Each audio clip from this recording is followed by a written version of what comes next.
Let's talk about the 7 reasons for a chronic cough, okay? Number 1, a B12 deficiency. Now, this is not as common, but if you're deficient in B12, it's going to affect the neurology throughout the body, but it could also affect the nerves to your vocal cords and create an irritation. So realize that a simple way to get B12 is by consuming red meat or liver. That'll give you enough B12 pretty quick. All right, next one is something called the laryngopharyngeal reflux, okay? That is a situation where you're getting acid that's kind of coming up through the valve in your stomach. It should be closed. Kind of comes up there and it's going to irritate all the way up through into the vocal cords. Now that could come from a vitamin D deficiency, number 1, or just low hydrochloric acid in your stomach. And both of these are very common. If you're vitamin D deficient, and just realize that vitamin D does influence gastrin, which helps you release hydrochloric acid, this can create this effect where the valve just doesn't close and you start getting this irritation, and even the enzymes can even break down the protein in your esophagus and even your vocal cords. So that can be more severe.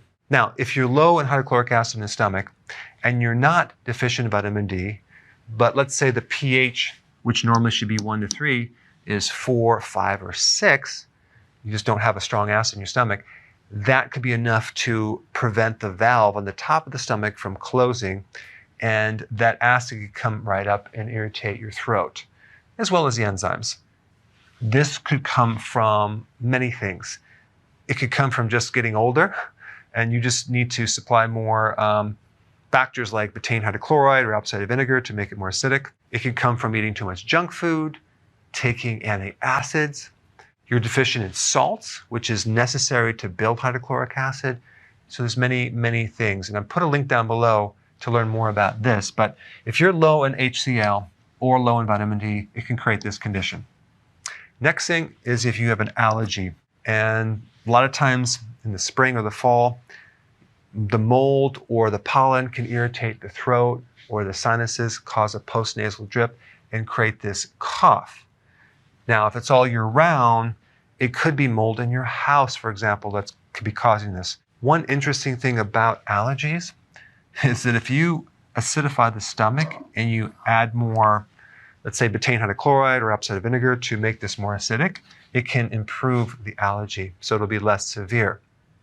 Next thing is an enlarged thyroid. If your thyroid is enlarging or you have a goiter, that can put pressure on your vocal cords and create a coughing sensation. Sometimes when you look at people, you can actually even see that they have this swollen area right around your thyroid. They're not even aware of it. So they should go get it checked. And I have videos on that as well.